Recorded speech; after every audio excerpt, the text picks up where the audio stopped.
Okay. Ladies and gentlemen, welcome back to the show. I'm sorry I'm late. Thanks for the news, DJ Battle Mix. Thanks for the weather. I've come in the studio a bit grouchy today. Right? And those will probably not know why, but I'm going to tell you why. Right? My holidays... Oh, here he goes. With his rant, ladies and gentlemen. Yeah, but, right, nobody... My parents don't know that I've moved back to the show, right? And I signed the contract with Scott the other week. So my contract's all sorted, so I'm not going to rant about my contract, because that's all done and dusted, and it's all above board, so that's fantastic. What isn't above board, though, is the holidays, right? I've had no holiday time over Christmas at all. Right? And I'm just sick of covering people's shows. I'm sick of doing it. Right? I didn't have to work over New Year, which was, thank goodness. But yesterday, I didn't get a day off. I had to go in, had to do emails. Why? You know, I mean, where, it's like everybody else gets a day off. Why don't I? Well, I didn't get a day off. Shut up! It's not about you, it's about me. Right? Why did I not get a day off, right? So come on, Scott. Come on, Rob. Fat Rob, if you're listening. I can't call him Fat Rob anymore, can I? If you're listening, though, sort me out a day off. Sort me out a holiday somewhere. Put him on an island or something. Yeah. Oh. But seriously, though. I mean, Scott got 3 days off this year. 3. Well, they've been last year now. Yeah, last year. 3. I mean, I'm probably going to get a few days off this year in the summer. But I wanted them over the Crimbo holidays, over that season.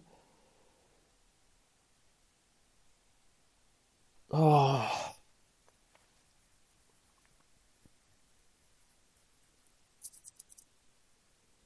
And I'm still annoyed because I've seen Scott's emails. And I know that he's getting an extra day off. And Rob's paying him. Oh. Seriously. I'm going to turn the lights off because we've done the pictures for the web. Done with them lights. You sure, dude? Yeah, I'm absolutely, totally sure. Oh. Absolutely. 1,000% sure. That's a very high percentage.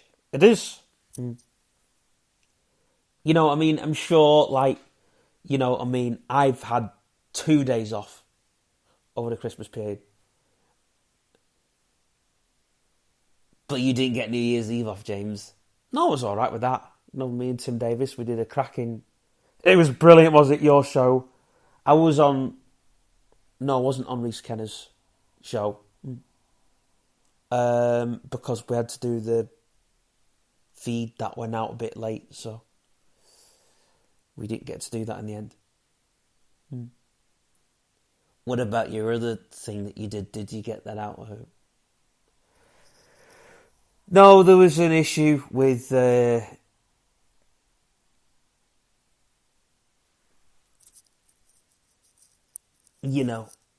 out of all of the bits and pieces. Do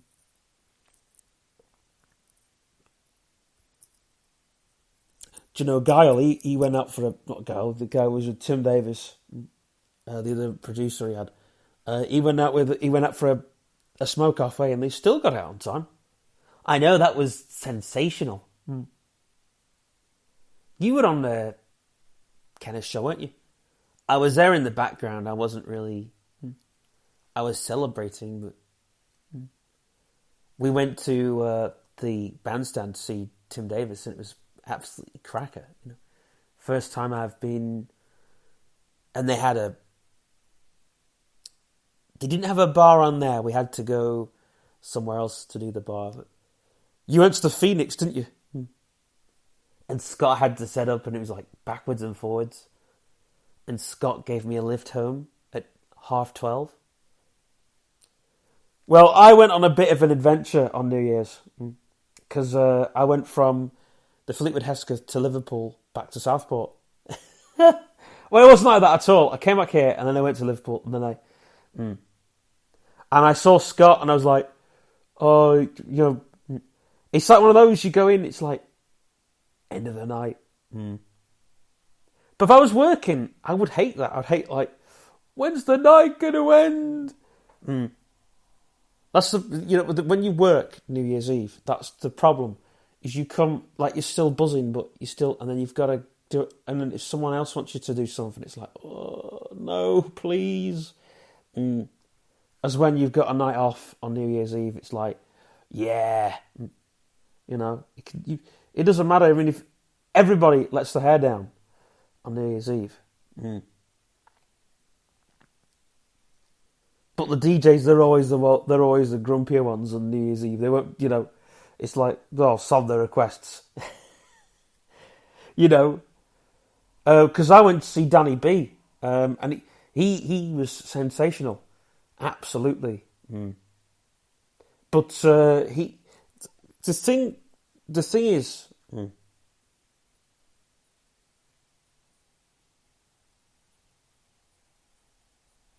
The thing with what happened with Danny B when he did the New Year's Eve thing was they just hide in the booth, don't they?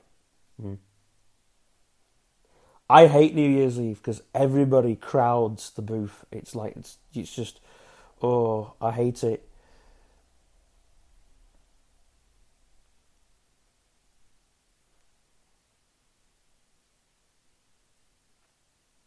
And it's like, you hate it, don't you, do, when you're in the booth doing your thing. And, oh, gosh. And the one thing I hate most is when you've got your headphones on, you're in your own little world kind of thing. And it's like, oh, for goodness sake,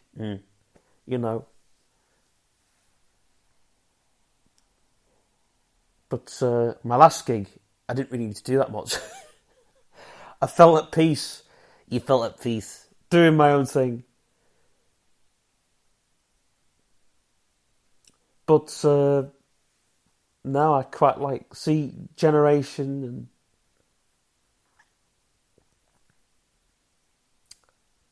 all the 40 and 50-year-olds coming in. And yeah. Still trying to lean towards the music you want to play, but it's strange. I'm like, oh, I can't play that. Oh, I can't play that. And everyone's like, oh, sensational. I was like, well, I didn't know what to play. Anyway, Scott Molden just wrote in, I'm sorry, Megatron, but I'm paying you less this year. Oh, screw you. Oh, dear. Yeah, we went over the contract, of course. We went over the fact that... see, Dad and Mum, they don't know. Jim Nightingale, he's the manager. He's my manager. Oh. All the people you could choose to be your manager. Well, there's a bit of a story to that, actually, because Big Dave, who was my middleman, he stood down. I've still got Fat Rob. He still works for the station. Yeah, but he's somebody else's middleman now. I've just got Fat Rob, who's my agent, who just comes in from time to time. Contracts you for work, yeah, but he's all right. Fat Rob's okay. We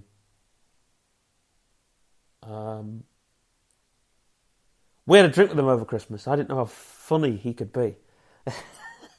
I was going to say something else then. Gosh, it's too much that beer on New Year's Eve. It's whatever was in the beer. It's whatever, yeah. But we're going to do, over the next couple of weeks, we're going to do a Christmas leftovers. Now, we're calling it that because, you know, over Christmas, when you have Christmas dinner, you have a lot left over and you sort of still use it. We've actually got quite a few leftover sessions, bits that we didn't play over the Christmas period, leftover cracker jokes, just everything that you know, and everybody's doing it. It's not just us. There's Tim Davis is doing it, Reese Kenner's doing it, we're doing it. Next week, the Thursday Night Divider comes back properly. Properly, ladies and gentlemen. And there's going to be some sessions on there that we play. It's going to be a revisit over Christmas. And in fact, if people want to have sort of a belated Christmas thing, we can do that. Belated New Year, we'll do all that on the Thursday Night Divider. And we'll do all that stuff. Now, mine and James's compilation show, which didn't go out because we were very busy. So what we're going to do is, in 2 weeks' time... in 2 weeks' time we're going to do something. But we're not going to tell you when, because it's... unfortunately, we've still got to play the annoying Christmas ad that we did. But there's going to be a couple of new adverts that you'll hear over the next week. Because we haven't done them yet. You know? So the next couple of weeks you'll hear some brand new jingles. You'll hear the Christmas ad for the next 2 weeks. And then after that, it'll be gone. It'll be out your heads forever. Because hopefully you'll still be able to listen to all the shows that have gone on over the Christmas period. They're all there. There's an announcement. We're renewing the website today, so there's another thing. We didn't renew it on the 1st of Jan, again, because we were all hungover. So we didn't do that. Temper Extreme has gone back up. And there's just some phenomenal things that are happening. We're doing... No. We're not doing that. We're not doing that.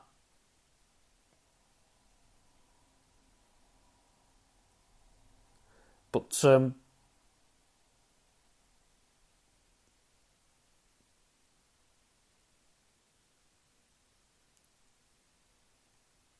anyway.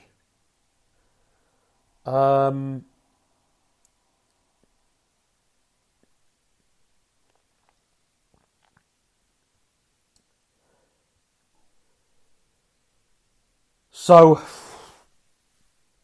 it's going to be one of those evenings where we do one of those weeks, 2 week period.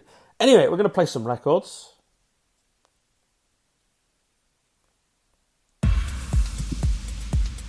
Here's a classic from the last decade.